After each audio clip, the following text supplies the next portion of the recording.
Hey, Toyota fans!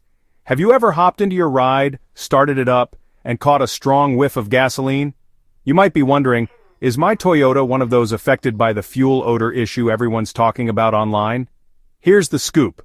Toyota has launched something called a customer support program, not a recall, under the code 23TE01 and NHTSA ID 102369191. This isn't the usual recall or a standard technical service bulletin. It's more like a just-in-case safety net for your car. So, which Toyotas are covered? If you drive a 2016 to 2022 Avalon, Camry, Highlander, including hybrids, RAV4, Hybrid, RAV4 Prime, Sienna, Sienna Hybrid, Tacoma or Venza Hybrid, listen up.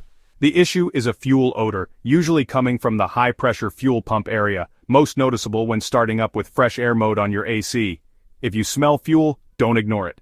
Take your car to an authorized Toyota dealer. They'll diagnose it, and if the odor is confirmed, they'll replace the fuel pump for free. No mileage limit, and it's covered for 10 years from when you first drove your car. But remember, it's only fixed if the smell is actually there. No symptom, no repair. Want to know how to talk to your dealer or check if your Toyota qualifies? Drop your questions in the comments below.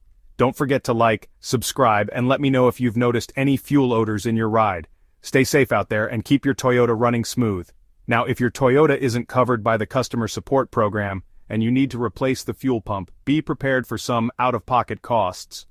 At a dealership, a fuel pump replacement can typically run anywhere from $800 to $1,500, depending on your model and location, so it definitely pays to check your eligibility before scheduling repairs.